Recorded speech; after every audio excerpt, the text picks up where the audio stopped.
নমস্কার বন্ধুরা, আমি শর্মিষ্ঠা কিচেনে সবাইকে স্বাগত। আজকে আমি একটা দারুণ স্বাদের রেসিপি শেয়ার করছি, সেটা হলো মালপোয়া। চলুন দেখে নিই কীভাবে বানাই। সেদিনকে আমি আপনাদের সঙ্গে পাটিসাপটা পিঠার রেসিপি শেয়ার করেছি। পাটিসাপটা পিঠা করার পর আমার এই ব্যাটারটা রয়ে গেছিলো, তা আমি এটাকে ফেলে না দিয়ে এর মধ্যে আমি কিছু উপকরণ দিয়ে একটা মালপোয়া তৈরি করে নেবো। এর মধ্যে আমি দিয়েছিলাম সুজি, ময়দা, আর মিষ্টির জন্য দিয়েছিলাম পাটালি গুড় আর চালের গুঁড়ো।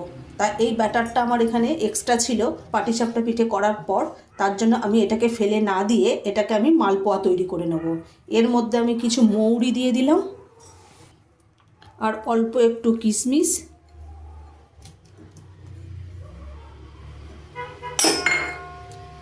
আর অল্প একটু কাজু। এবার আমি একসঙ্গে মিক্সড করে নেব।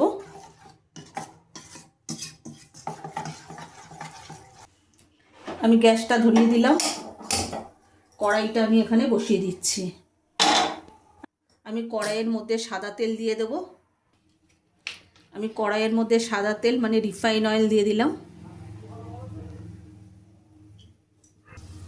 তেলটা ভালো মতো গরম হয়ে গেছে। এখানে আমি এক ফোঁটা দিয়ে দেখে নিলাম, তেলটা ভালোই গরম হয়ে গেছে। এবার আমি অল্প অল্প করে দিয়ে হাতা দিয়ে দেবো।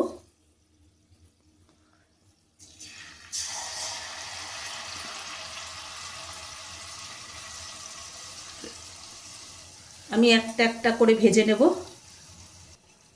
আমার একদিক ভাজা হয়ে গেছে, আমি এটা উল্টে দিয়েছি। এরকমই আমি লাল লাল করে ভেজে নেব। আমার একটা ভাজা হয়ে গেছে আর এটাকে আমি তুলেও নিয়েছি।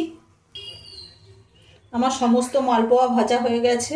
আজকে যদি আমাদের এই মালপোয়ার রেসিপিটা যদি ভালো লেগে থাকে তাহলে লাইক, কমেন্ট, শেয়ার এবং সাবস্ক্রাইব করতে ভুলবেন। আর অবশ্যই এবার বাড়িতে বানিয়ে অবশ্যই খেয়ে দেখবেন।